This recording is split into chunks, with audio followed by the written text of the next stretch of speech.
So it took my father 30 years, but he finally gave the death row sentence back. Went to the Supreme Court twice, said president in Missouri twice. Now they were supposed to amend his case to life, which he's grandfathered in, so it would only been 25 years. Keep in mind at this time he'd been in 30. The state being ornery amended it to life without, forced him to fight back up to the federal court. But the judge who overturned his death row conviction, Judge Shaw, passed away. Wow. So he's still in prison fighting to get out. My grandmother just passed. His mother's gone. His sister's gone. His aunts are gone. His cousins are gone. Most of his friends are gone. And he's been in prison 36 years straight now. Damn, boy, that's crazy. Ooh, boy, that's and he's still a Grand Sheik and still an active member in the Moorish Science Temple of America. Oh man, all praises due, man. That's what's up. That's definitely, his faith is definitely strong. What was it like growing up with your upbringing, like with your mother? So, in about 1989, my mother got addicted to drugs, to crack cocaine. Unfortunately, this was a normal back in the early 80s, back in the late 80s, mid 80s, early 90s. She got addicted to crack cocaine. My mother had 6 kids. I'm the oldest. We were living in the JVL, Jet Vanderloo. I'm talking about the heart of the JVL. I stayed on Bratner, 3141A Bratner. I went to Dunbar Elementary. Real step.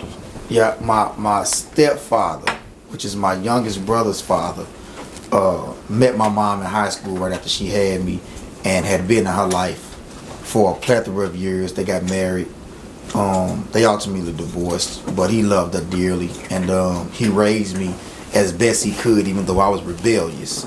You know, my real father got life, my mom on drugs. In my eyes, a boyfriend trying to tell me what to do. I ain't trying to hear nothing. I'm outside. I'm fighting everybody that I could think of. I should actually box because I beats the brakes off people. Not to glorify any violence though. I'm just saying I was nice with my hands. Right. And in the JVL, you had to be able to fight. You know, these were the times back then. This were, you know, gangs in St. Louis were at an all-time high. At these times, we had the murder rate like 3-4 times back to back. Bloods and Crips was going crazy back then. So I ended up in foster care. I stayed in Annie Malone. I stayed in Echo. Stayed in Father's Diamonds. Echo on Kings Highway? Oh, yeah, on Kings Highway. Yeah. I used to run away from there all the time. Go to a girl house, stay across the street from Anheuser-Busch. Nah, damn. So, like I said, you know, I ended up in the streets at a very, very young age, about 9 to 10. I started running away from, you know, just being outside. I can do what I want. My mom on drugs. She high upstairs in the house. You know what I mean? Yeah. I can do what I want. I'm the oldest. So I'm outside. I'm hanging with all the older guys. I'm soaking up all the game. And I actually didn't meet my father's side of the family, which is where Mitch is my cousin, Trail 3600, aka Kid Trail, my little brother. I didn't meet all of them until I was like 13. You know, we stayed with my grandmother for a minute, which she lived on 49. Okay. Right on Emerson and Lillian. I went to Wallbridge and I went to Northwest. Oh man, man, boy, you were fact. You in the trenches, boy.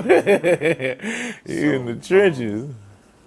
After, you know, dipping and dabbing up through that whole area, you know, Geraldine, the 50s, 49, the bad everything, Firefold, Ren and Robin, Beacon, all that stuff. You know, my sister and them, they was Bloods from Beacon.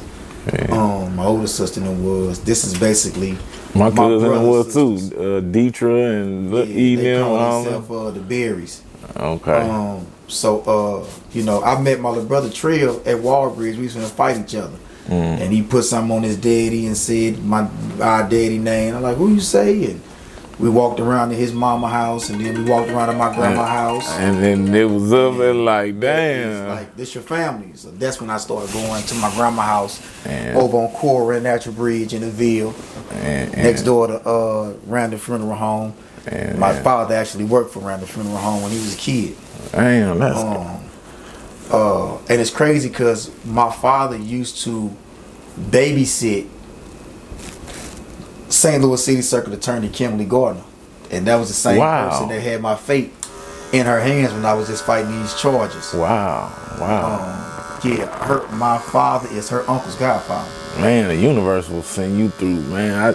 I just love hearing people's stories and just listening to the life through their eyes. You know what I'm saying? Because everybody, you know, they see the world through their eyes and the things they've seen, the people that they have encountered, and it's just crazy, man. It's amazing, especially the ones that make it through it. You know, brothers like you, me, you know, just a lot of brothers, and then we lose brothers like Mitch, you know, who didn't get a chance to flourish, flourish and get that last end of our life. Because, you know, we're in that second stage of our lives now. We're in the, the 40s and heading on to, them 50s and stuff, man. So that's definitely amazing. Man, I was watching some stuff about, about Brother Takeoff, rest in peace, down in Houston. And they was talking about dudes checking in, and I was like, I ain't checking in and and I was like, man, they kind of got the concept a little wrong depending on who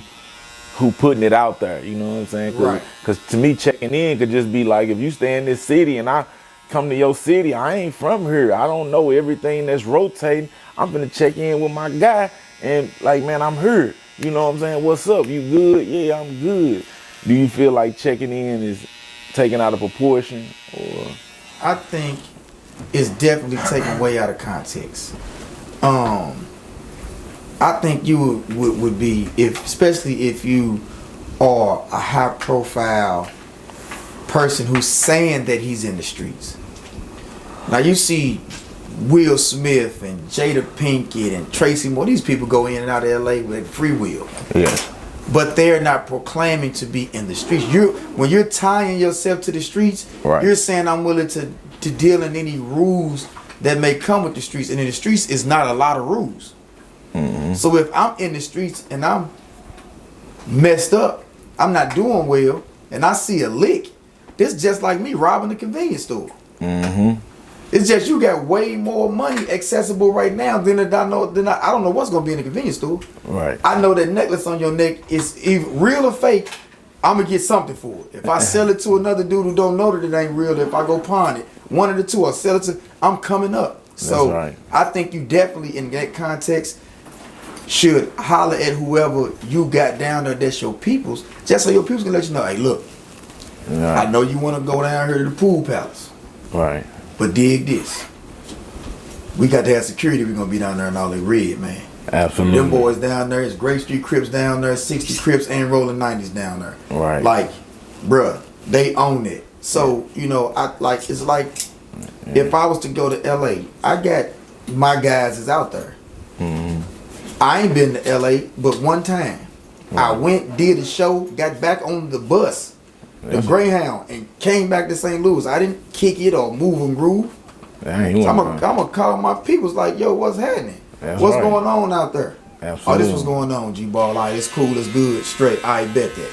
Yeah, that's right. That's I don't want my life taken over some frivolous because I had too much pride to just find out what's going on. To find out what's going on. That's and it's crazy because people take the context and look at it so different. Yeah. Checking in is no different than finding out what's going on. Yeah. But if I say I'm just finding out what's going on, it don't sound as street and more intriguing than because you can check in even in your own city. You know what I'm saying? City, man. You got dudes that's over from here and you ain't from over there. You gonna pull up and man, what's up? You better call somebody to come through there. Exactly. Who caused that? Who caused that? Absolutely. Especially in St. Louis, man. Yeah, who caused that? Absolutely. That's you did, and not to bring up, nobody else's